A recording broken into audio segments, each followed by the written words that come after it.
Toks amžinas klausimas, 2 kartus per metus galvos skausmas ne tik Lietuvos, bet ir visos ES, aš sakyčiau, žmonėms sukti pirmin ar atgal. Ir mes čia nekalbame apie automobilį, kalbam apie laikrodžio rodiklės. Ministre, jūs kurioj pusėje esat? Ar tas žiemos vadinamas žmogus, ar tas vasaros? Man labiau tinkamas yra žiemos laikas, kai valanda atgal atsuka, labai sunku yra prie valandos į priekį. Tačiau ar tas laikas? Čia gali būti ir tas. Pati problematika yra laiko sukimas. Tai kažkas yra išleidęs sparnuotą frazę, kad karvės pieną duoda pagal savo laiką, jos nemato laikrodžių. Buvo tokia frazė, atsimenam savo laiku. Tai organizmas visų prisitaiko irgi prie laiko. Ir tas 2 kartus metuose laiko kaitaliojimas tikrai nėra pozityvu ir teigiama.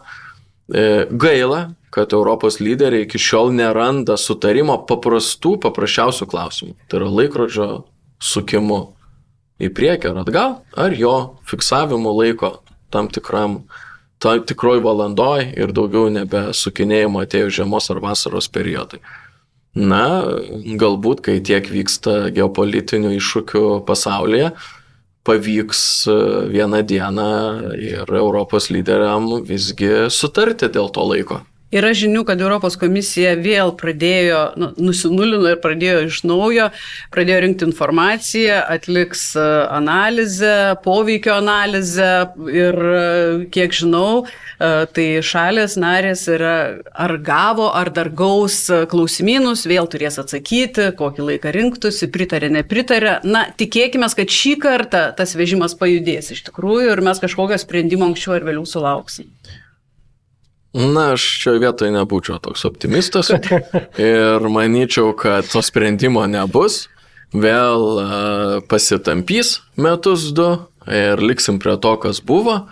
Tai man kažkaip tai labai primena tą mūsų kelis dešimtmečius besitęsiančią situaciją kelių infrastruktūroje. Daug skaidrių, daug gražių kalbų, daug kirpimų virvučių atidarant kelią, naują infrastruktūrinį objektą pastačius, tačiau ūkiškų realių kasdienių darbų, kurie būtų nukreipti į žmogų ir jam suteiktų komfortą vykti ryte į darbą ar vežti vaiką į darželį, nebuvo priimama.